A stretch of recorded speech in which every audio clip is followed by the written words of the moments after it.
Hi, and welcome back to this session, this lesson about we had what is yin and yang, and we're going into what is qi. Well, did you do the exercise? Did you have a study object? And maybe you gave it to me in Slack, what the study object was. Maybe you took a picture of it. So, and let me know what was yin and what was yang and why, because I really want to know that you understand that concept. And most of you probably easily will, but let's get clear about it just before we go deeper. And now we're going deeper. Because what is qi? So I told you already before that the yin and the yang are opposing factors. And that is what you can also see in the Tai Chi, how that opposing of the yin and the yang, that fight about dominance, is then creating the qi. And for the qi, you've got many names in all kinds of cultures: ki, chi, prana, life energy, odor of the dragon. And qi follows attention. This is why a lot of masters say that every room should have an eye catcher, one object that focuses the attention, that focuses the qi, where the qi connects and converges. That is why, for instance, that if there are too many shiny objects in a room, it can feel draining. So if you have that beautiful picture there and that thing there and that lamp over there and that on, you feel overwhelmed because all of them are converging qi. So qi needs to be, it has an effect on everything. So it needs to be a focal point. That would be beautiful. And then radiate out. So every room should have one really object that really dominates the room. And in a lot of living rooms, that actually is the television. Well, that's what it is. And so you can see what dominates their lives. Possibly, maybe not. But that is what it does. It captures the attention. And therefore, that dominates the life and the quality of the life. So qi itself is the source that is in the system, in the environment, like the sun, the tide, the weather. This is what drives those systems or drives the qi. So this is a huge chapter, and I try to really keep it as simple and easy as possible to start with, because this is called basic Feng Shui. So we want to have the basics covered. And we also, that's what I said at the very beginning, want to all speak the same language so that we know when we talk about yin, what we're talking about, when we're talking about yang, what we're talking about, and when we're talking about qi, what we're talking about. So we're talking about qi in people to start with. So you have given qi when you were born. The qi runs in your chakras, in your meridian, in your energy field. The blood carries oxygen, nutrients, and we have cha energies in many, many cultures. So to start with, it's really important that you know you have been given natal qi. That's the amount of qi that you've been given by birth. In Chinese metaphysics, we believe that qi is stored in your kidney. That's why I always find it fascinating when I went to naturopath school that if, in Germany at least, they don't find the cause of death when it's a natural death. The certificate will say kidney failure.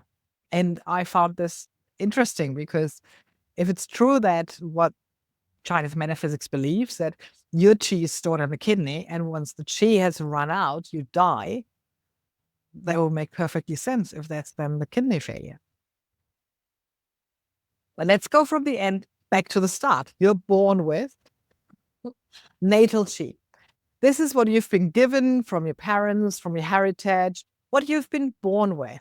And you know, the conception and all the in the motherly womb, that all has an influence on the natal qi that you bring with yourself to this wonderful planet Earth.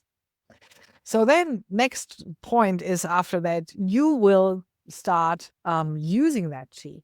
And depending on your life, let's say your first 18, 20 years of your life, what you're doing in there, how much you're experimenting, how much you're looking after your body or not, has a huge influence onto the natal chi of the rest of your life. So do we have to just sit there and wait and hope that we have been given enough natal chi to have a long-lasting life? Well, you can hope, you can sit, you can wait, but actually you can do something about it. You can actually find good chi nearly everywhere, but predominantly in our food. So we have to look for food chi. Food chi is very important to us. So we can replenish through the nutritional chi that's in the food. That is, by the way, element earth, already going into the next chapter, element earth, and that is for your physical body. Chi for your physical body. Makes sense, doesn't it? So nutritional chi is important, and that's why it's important where your food comes from. It's important how long it's been stored before it came to you. It's important whether it's organic or not. All of these things are important because it makes and breaks the chi that's in the food. So the quality of the chi, that is what's important with the food. That's why your food is so important. Do they say in English the same as in German? You are what you eat. So really make your choices what you put into your body. And while talking what you're putting into your body, really is the next one, very important, air chi. The quality of air is really important. And this is how you can bring good chi back. So you know the difference why when being in the city, in the CBD, to being in the forest. Definitely better air chi than in the city. So if you give yourself some time out by walking somewhere or by the sea, going to the sea, going on a holiday to a non-polluted area, this is where you actually gain positive, healthy chi. So we have to look into the air quality around us. And if you're living in an area where there's no good air, you should get away from time to time on the weekends, on the evenings, on the way home from work, and fill your lungs with good chi, with good air chi. So again, also, we don't have to just wait until the chi is gone, or if we feel exhausted. There are so many possibilities to fill our chi, to replenish our bodies. And of course, another one that's really filling us up is the sun. The sun can fill us up. You know, it's obvious when the sun shines more, you are in a better space, aren't you? And we know that the rate of depression is higher in winter than in summer. And that has not that much to do with cold and warm, but with the amount of time the sun shines, which is different in summer than in winter, right? So exposing your body to the sun, of course, I mean, living in New Zealand in the Southern Hemisphere, there are limits because of the pollution and the non-pollution and the way the sun works. But exposing your body to the sun for a certain amount of the day is really important and vital for the vitamins that your body produces. So I personally love to keep my head in the shade and the body in the sun for a certain amount of time. And I can feel the difference. Let the body soak up the natural sun. And these sun, how do you call them? Sun banks? You know what I mean? Artificial suns, they don't do it. But if you don't have any sun anywhere, or if you're working shifts, for instance, then that is something you should look into. Feng Shui, really important. Then we're having, of course, water chi. So the water chi is extremely important because you take it into the body. It's by the way, sun chi obviously is fire element. On breath chi, by the way, is metal element. But we're coming to in the next session closer to that. Water chi, obviously, is water element. So the water quality is absolutely important. Not just that one that's in the outside, but also that one that we're drinking, that we're putting into the body. So water quality, and I said that already in another chapter, that we have to, when we want to tap into the good chi, we have to look into how polluted is the water around us. What is in the water? Is there any artificial stuff that's been added to the water? What kind of water do you put into your body? Is it alkaline? Is it has it have more carbon or less carbon? What feels right for your body, your personal body? What feels right for your neighbor's body is not then naturally same for you. So really look into the sources of chi that we have to replenish the body and to heighten the chi that we take into our body through our consummation of water, of sun, air, food, and what we've been given from birth. So these are the factors of chi that are important for our bodies as a human. But of course, I told you that we're looking at more components than just the people. So we're looking at the chi also of the building. And if we're looking at the chi of the building, and if it's not a new home, if it's a home that you moved into that's been older, you know how I talked about the component of time? That house would have taken up chi during time. So whatever happened in the past in this house has an influence of the chi in the house. And that is one of the reasons why we love to have housewarming parties, because music is one of the factors, and laughter, of course, that will cleanse the house and bring in good chi. And that is why we also like put new color, put new carpets. So that all brings fresh chi and hopefully not too many pesticides and toxins inside. But housewarming party with beautiful, wonderful friends, great food and laughter and music is cleansing and brings in your chi and clears it from old chi from the past. Everybody who lived in a house before.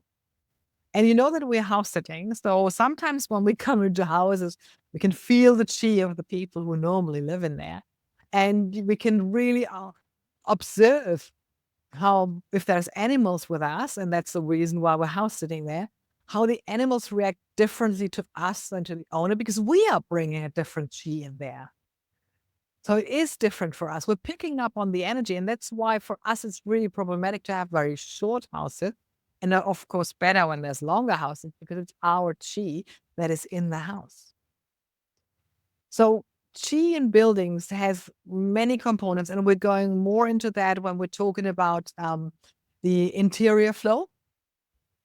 And before I go into variations of chi, I want to also go into the so-called unfavorable chi, which we call sha chi. And we're going deeper into the sha chi in the interior flow, just a little bit for now. There is negative energy, which we call sha chi, in like synthetic fibers and materials, artificial lighting, air conditioning. And also there's negative chi in stagnant areas like dark corners, cluttered rooms. There's dampness in the house. So that's stagnant chi. Then we're having fast flowing chi, so quick in a straight line. So long corridors would be like that, or streets in front of the house, straight paths. And then another form of negative chi and sha chi is cutting edges. So cutting edges that we also call poisoned arrows that can come from furniture, that come from neighboring buildings. So anything that's pointing towards something that is considered unfavorable chi. And we're looking deeper into that when we're going into the internal flow. What I like about the next one is the variation of chi. So the variation of chi is like seasonal planet constellations, the aging process of a house and a person. So the prenatal chi declines. Then the chi of a country. The chi, it's amazing. Seriously, the chi of a country, whether it's more north, more south, more in the equator, it's totally different energy. I mean, that's why we go to holidays into another country. And of course, also the past of a country. So if you've ever been, let's say, to Culloden in the UK or Cambodia, killing fields. If you've ever been to places like Auschwitz, you can feel how the past has an influence on qi in that place. And also, if you're going to places like Neuschwanstein, New Swanstone, or I forgot that beautiful palace in Jaipur. Oh, I forgot. Um, that's a different qi. That is amazing qi. So you have variations within countries and from one country to the next. Then, of course, the difference within tribes. So it's what is really interesting when you're in Thailand, for instance, how the food changes, the taste changes, the spices change. When you go from the mountain area towards the south to the more sea area, it's different food. Same inside of Laos, for instance, mountain, and if you go towards east, towards Vietnam, it changes again because there is different qi. Mountain tribe has a different food than water tribe, so it's different qi. North, south, the landscape, it's fascinating. Then the predecessor qi, so we've got variations of qi for predecessor, as atmospheric qi, draft, fresh air, stagnant water, flowing water. Then, of course, windows, and no windows will give a variation of qi. A room with no window has a totally different energy, stagnant, of course, than one which has a really nice and big window. Then we're having also physical qi variations. So plants, pets can help have variations of qi. But the most important one is probably the one that I mentioned at first. Remember which one that was? Seasonal. So the seasonal change of qi is really interesting. And this is also why we love to change the decoration. So lots of people love to change the decoration in autumn, when we're having different, autumn is coming in, different colors, more lighting, more artificial lights. Then in winter, with Christmas and lighting and stuff, Northern Hemisphere Christmas lighting and stuff. Southern Hemisphere, we're having enough sun in around Christmas. But then in spring, you also have different decorations. You feel like you want something more fresh in spring. And in autumn, death coming in, decay coming in. And this is what we're looking into in the variation of seasonal qi in the next chapter in the elements of the Feng Shui. And I'm so looking forward to that chapter to teach you all about that. And as always, if something is not quite clear because I'm quite passionate about it and maybe I forgot something, I ran into one chapter and forgot what I ask me. If there's something that you're not quite sure about, ask me about it. Last but not least, people ask me if I move into somewhere, how do I know if it's a qi abundant surrounding or if it's a sha qi surrounding? Well, easy. Look around. It's easy. A healthy, vital surrounding with a variety of plants, birds, creatures, butterflies, dancing, impressions of abundance will be a qi abundant surrounding. If it's run down, shabby, rubbish everywhere, trees are sick, stuck energy, that's probably a sha qi surrounding. So if you ever look at moving somewhere, it's more or less obvious.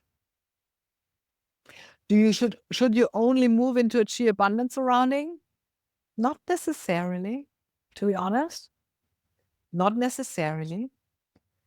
But if you are aware of what the surrounding can add to your plate, it's much easier for you to make a decision. You can also, in a sha qi surrounding, like a rundown neighborhood, if you look closer, you may find pockets of abundance. So don't let the first look spoil what you feel. If you feel attracted to that area, there might be a reason, so it's worth looking deeper. So from here, from the flow of qi, we would go into the next chapter, which would be the flow, for me explaining the flow inside and outside. But that's what we're doing in those chapters, which are dedicated to inside flow and outside flow.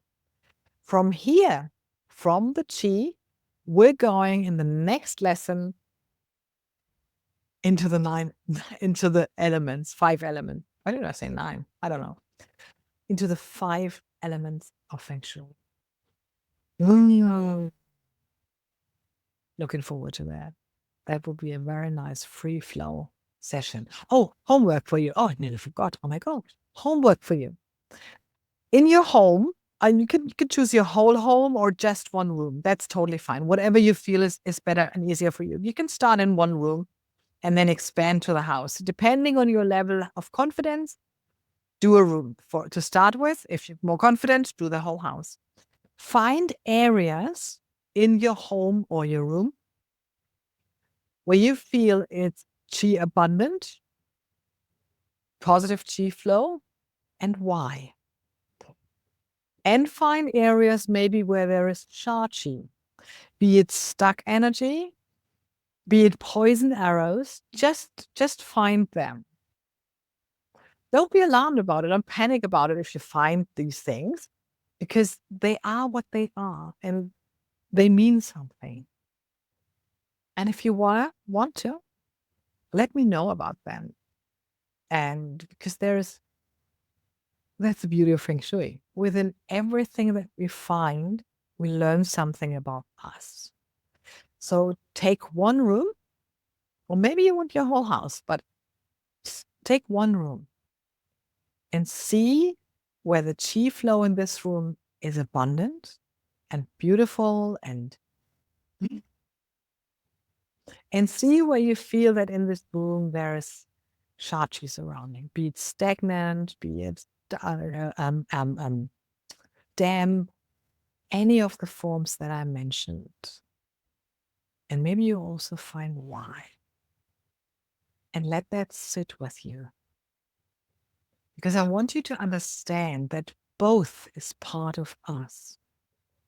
Sometimes we are chi abundant, and sometimes we're not. And all of that is part of life. And like with the yin and the yang, the chi abundant area cannot be without the chi poor area, because one floats towards the other. Think about if everything would be chi abundant all the time, how would that make you feel? In the best of cases, you want to share that abundance with others. And in the worst of cases, you will get fed up of it.